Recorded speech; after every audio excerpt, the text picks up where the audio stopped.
nggak sampai seminggu lagi Indonesia bakal memulai langkahnya lagi nih untuk berjuang ke Piala Dunia 2026 dalam lanjutan babak kualifikasi Piala Dunia ronde ketiga. Bakal ngadepin Australia sama Bahrain. Nih kalian pada antusias kan nih? Kalau gue sih antusias banget. Karena apa? Match day atau FIFA Match Day di bulan Maret ini menjadi sangat penting karena ini bisa menjadi tolak ukur nih bagi timnas Indonesia. Apakah Indonesia bisa lolos langsung atau Indonesia mesti lewat ronde ketiga ke Piala Dunia 2026 atau bahkan mungkin Indonesia gugur. Tapi menjelang pertandingan Australia ada dua kabar gembira dari timnas Indonesia. Yang pertama datang sendiri dari timnas Indonesia, yang kedua kabar gembiranya datang dari timnas Australia, yaitu kabar buruk dari timnas Australia. Karena apa? Dua punggawa pemain bertahan timnas Australia, Sirkati sama Harry Souther, ini dipastikan absen karena cedera. Tahu dong, di pertandingan leg pertama pas main di GBK ini Sirkati sama Souther ini benar-benar menjadi momok yang sangat-sangat ngeselin lah kalau menurut gue ya. Karena apa? Bertanya oke, dan ketika nyerang ataupun ketika bola set piece ini sering banget nih. Terutama Harry Souther kan yang tinggi badannya menjulang 2 meter lebih, ini sering menjadi pemantul ataupun sering menjadi orang yang sangat-sangat unggul dominan di area kotak penalti ketika set piece terjadi di sepertiga akhir pertahanan Indonesia. Dan dalam bertahan pun Harry Souther juga bisa bilang oke loh di pertandingan di leg pertama. Ada banyak beberapa momen ya. Dan salah satunya adalah momen krusial ketika kita counter attack, Ragnar Oratmangun dapat bola, udah one on one sama Harry Souther, tapi sayang banget tuh ketika udah bisa gocek, tapi kakinya Harry Souther karena panjang bisa menghentikan laju dari Ragnar Oratmangun. Nah, untuk pertandingan besok nih, center back andalannya nggak ada. Harusnya timnas Indonesia bisa ngambil keuntungan dari situasi ini nih. Karena apa ya? Karena kan Harry Souther ini ya benar-benar menjadi andalan, menjadi pilar utama di sektor pertahanan dari Australia dalam menghadapi lawan-lawannya di babak kualifikasi Piala Dunia ronde ketiga. Dan Indonesia besok lawan Australia ini yang paling yang pemain di leg pertama itu center back-nya yang jadi satu line up ke Burgess ya. Burgess kalau main tinggi ya, tapi kehilangan pendampingnya Harry Souther ini bisa menjadi lubang nih di lini pertahanan Australia. Walaupun satu tuan rumah, tapi Australia gue rasa bakalan agak-agak dredeg juga nih sama timnas Indonesia nanti karena back andalannya harus absen. Dan Sirkati pun kita tahu dong, dia ini tipikal dia kan main di Parma ya, dia merupakan fullback era-era modern ya, dia turun naik kemarin lawan Indonesia tuh, dan juga berkali-kali pergerakannya di sisi kiri pertahanan Indonesia, overlapping dia ini merepotkan barisan pertahanan dari Indonesia loh. Dan untungnya besok Sirkati absen, dan ini berita gembira bagi timnas Indonesia. Dan ini harus bisa benar-benar dimanfaatin sama Patrick Kluivert nih dalam meraci ataupun meramu strateginya nanti lawan Australia. Dan dari sisi timnas Indonesia, kabar gembiranya 3 pemain naturalisasi yang baru selesai prosesnya berapa hari yang lalu, Dean James, terus juga Emil Audero dan juga Joey Pelupesi udah resmi bisa main nanti lawan Australia karena segala proses perpindahan warga negaranya udah rampung. Nah, ini juga menjadi berita gembira nih bagi timnas Indonesia. Dan berita gembira ini disambut sama pelatih Australia nih dengan Cywar ya kan. Dia bilang di Indonesia kayak setiap pertandingan ada pemain baru mulu ya kan, ditambah lagi ini timnas Indonesia apa timnas Belanda katanya kan, kebanyakan orangnya dari Belanda ya. Yang menurut gue sih wajar aja siapapun berkomentar kayak gitu ya, tapi di era sepak bola kekinian apapun bentuk modelnya selama dia megang paspor negara tersebut ya berarti dia adalah warga negara yang dia bela ya kan. Kayak di Prancis juga banyak beberapa pemain keturunannya kan, baik itu dari Aljazair dan beberapa negara di benua Afrika. Dan Prancis ya toh no problem ya kan. Dan Prancis sekarang bisa eksis, bisa jadi juara Piala Dunia, Piala Eropa, dan di level dunia timnasnya disegani. Dan Indonesia pun mengikuti jejak tersebut. Para pemain diaspora kita yang ada di berbagai belahan dunia, dan emang kebetulan kebanyakan di Belanda ya, kalau emang mereka punya darah Indonesia sesuai aturan FIFA dan berambisi untuk membela tanah air, tanah leluhurnya, untuk mengantar tanah leluhurnya masuk ke Piala Dunia 2026, why not? Ya kan? Ya ini lumrah aja dari sepak bola modern, sepak bola kekinian ya kan. Dan menariknya nanti nih, lawan Australia ada berapa pemain barunya nih. Ada Oli Romani, jelas tadi yang plus 3 yang tadi gue sebutin tuh, Emil, Joey Pelopesi, dan Dan James. Nah ini PT Kluivert nih makin banyak pilihan untuk mengutak-atik starting line up pas lawan Australia nanti. Ya kalau gua sih lebih prefernya lawan Australia nanti kalau bercermin dari leg pertama, pertemuan pertama ya main di GBK, yang mana kita sempat bisa tuh menguasai jalannya pertandingan, menekan Australia di kurang lebih 15 sampai 17 menit awal babak pertama. Tapi pasca menit tersebut Australia udah bisa nemuin ritme permainannya, sehingga Australia dari menit 20 lah kurang lebih sampai dengan akhir babak kedua ini intens banget nekan ini pertahanan Indonesia. Untung aja Martin Paes tampil sangat luar biasa banget tuh pas lawan Australia. Nah menurut gue sih nanti coach Patrick Kluivert kalau mau nyari poin, kan target 1 poin ya, 3 poin, nggak nutup kemungkinan bisa pakai formasi ya yang dipakai sama pelatih Eropa aja, dengan pola 4 back sejajar, bisa pakai 4-5-1, jadi kembangin menjadi 4-2-3-1, atau bisa juga pakai formasi ya yang jarang dipakai sama klub Eropa nih, 4-2-2, 4-2-2-2, ya kan, strikernya 2, tengahnya 2, tengahnya 2, iya, tengahnya mas DMF-nya berarti 2, di belakang striker 2, dan di depan 2. Nah ini menarik banget nih kamu pakai strategi tersebut, terserah pakai 4-5-1 tradisional ataupun pakai 4-2-3-1 juga oke banget nih kan. Karena apa? Dengan hadirnya Dean James di squad sekarang nih, dan Australia nanti, ini bisa menjadi tambahan kita untuk mengeksploitasi sisi sayap dari pertahanan lawan nih.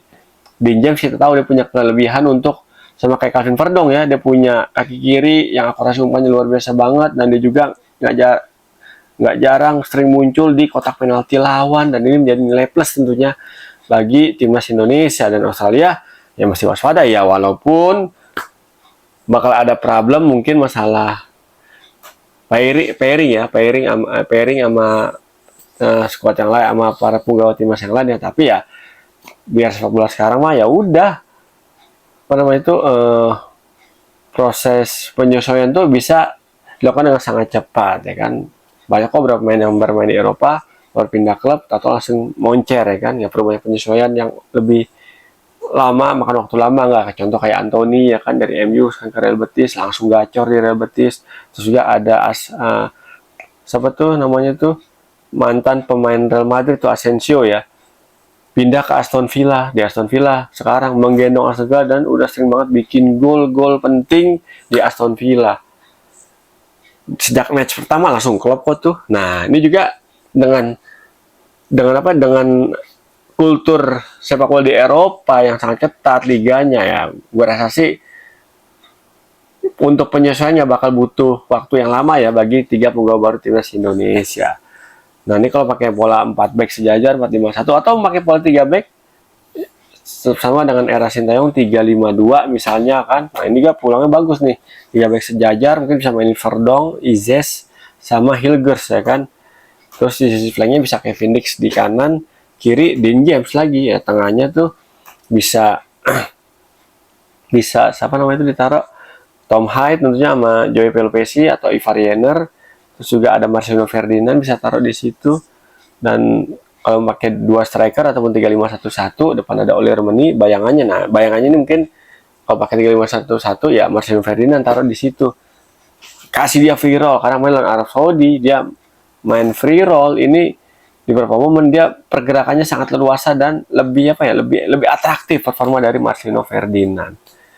Dan ditambah lagi Indonesia kenapa harus optimis lawan Australia? Karena kalau kita lihat dari skuad timnas Indonesia, terutama lini pertahanan nih, jadi kan lini pertahanan salah satu hal yang sangat penting ya. Kalau kita mau meraih poin di partai away, ini lini pertahanan kita tampil menyala banget nih. Ada Rizky Ridho, kapten Persija, umurnya 23 tahun. Ada Izes, kapten di Venezia, sekarang umurnya 24. Ada Michel Gers, udah 100 games bersama FC Twente di umur 23 tahun. Ini artinya apa? Artinya udah pengalamannya udah luar biasa banget nih untuk menghadapi pressure tinggi di pertandingan penting. Bahkan Messi Legers pun dalam statementnya pas diwawancara sama salah satu wartawan, ini dia optimis. Kenapa dia optimis ya? Karena melihat skuad yang ada sekarang, kata Messi Legers ya, di grup C kalau salah ya, di Indonesia ini grup C yang ada Jepang, ada Indonesia, ada Arab Saudi, ada Cina, ada Australia, dan ada Bahrain. Ini kualitas Indonesia setingkat di bawah Jepang. Sama yang lain selain tim itu, bukan maksud merendahkan atau gimana. Menurut Messi Legers ini Indonesia di atas dengan komposisi main yang sekarang ya, yang dipanggil buat lawan Australia ya, karena menurut dia wajar sih, lumrah ya. Karena alasan tersebut Messi Legers dia rada optimis nih, Indonesia bisa lolos ke Dunia 2026 bukan lewat ronde ketiga, tapi lewat langsung tuh peringkat 2 di bawah Jepang nanti pasca matchday terakhir bulan Juni nanti nih, di matchday ke-10. Ya tentu pasti Messi Legers punya perhitungan sendiri dengan pengalaman dia, dengan perspektifnya dia. Menurut gue alasan dia pasti punya dasar yang sangat kuat. Tentunya kalau udah kayak gini pemainnya, kita sebagai pendukung ya harus tetap mensupport timnas Indonesia apapun kondisinya ya kan, apapun nanti dinamika yang terjadi di dalam dan di luar lapangan saat ataupun sebelum ataupun pasca pertandingan nanti lawan Australia melawan Bahrain.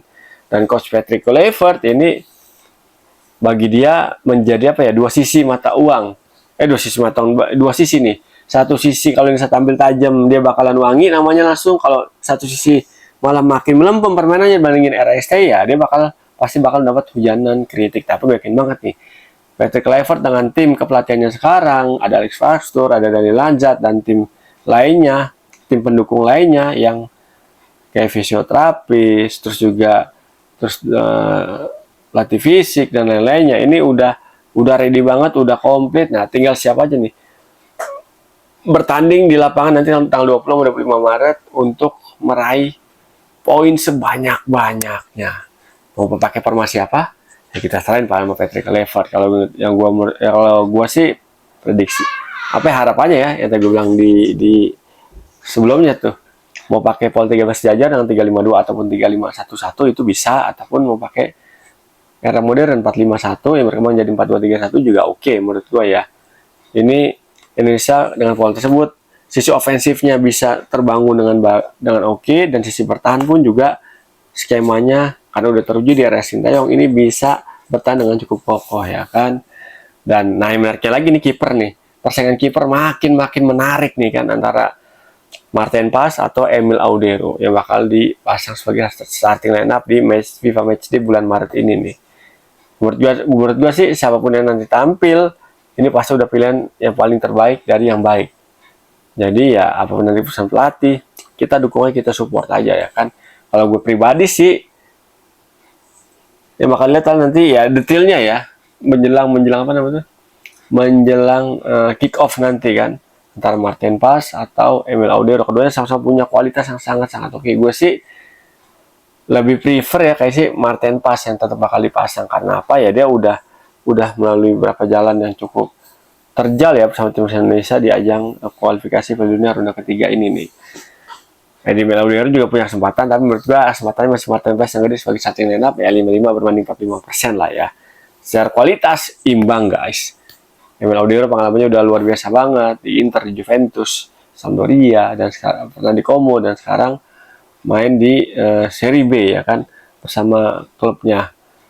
Jadi ya menurut gue sih ya nggak masalah siapapun nanti dipasang, gue yakin banget nih kualitasnya udah setara. Kiper ketiga pun ya tinggal belajar banyak aja sama kedua kiper kelas dunia kan. Emil Audero udah pernah Scudetto bersama Inter Milan, Martin Paes juga udah sering menjadi man of the match di pertandingan MLS musim kemarin nih ya kan. Jadi kita sebagai pendukung timnas Indonesia harus tetap menjaga rasa optimisme di tengah-tengah harapan yang sangat tinggi nih. Harapan yang sangat tinggi, yang sangat berat untuk lolos ke Piala Dunia 2026. Optimis boleh, dan kritik pun harus tetap kita hantarkan nih ketika nanti timnas Indonesia bermain nggak sesuai dengan ekspektasi. Dan bagi para pendukung timnas Indonesia nanti nyetadion di Australia, gue respect banget sama kalian ya kan. Yang di GBK juga gitu tuh, respect banget. Karena apa? Karena pengorbanan kalian mudah-mudahan di tahun 2025 pas bulan puasa ini mendapatkan balasan yang sangat luar biasa banget nih. Balasannya berupa ya Indonesia menang di 2 pertandingan bulan Maret lawan Australia sama lawan Bahrain dan Juni nanti gitu juga ya kan. Pokoknya kalau nanti ini dapat 6 poin, peluang Indonesia untuk lolos otomatis alias di peringkat 2 yang persis buat Jepang ini semakin gede kansnya guys. Nah menurut kalian gimana? Punya pendapat lain? Gimana harapannya nih bagi skuad timnas Indonesia? Apakah optimis atau masih ada rasa pesimis? Lumrah kok itu ya kan. Yang jelas thank you banget ya udah nonton channel YouTube gua Irwan Chan dengan konten Pundit Abangan. Support dari kalian yang rutin nonton channel YouTube gua, thank you banget nih karena support dari kalian bikin channel YouTube gua terus berkembang dan terus dukung kemajuan channel YouTube gua Irwan Chan 6160. Gua bakal bahas bola nih dari berbagai perspektif ya kan. Namanya Pundit Abangan ya nggak serius banget bahasnya, tapi ya kita dengan gaya santai aja ngebahasnya ya kan. Nggak perlu ngejelimet bahasanya, bahasa santai aja. Thank you banget nih. Ketemu lagi bersama gue Irwan Chan di konten-konten Pundit Abangan berikutnya. Dan bagi yang menjalankan ibadah puasa Ramadan 1446 Hijriah, selamat menunaikan ibadah puasa Ramadan dan semoga puasanya lancar sampai dengan nanti malam takbiran. Dadah, salam olah bola.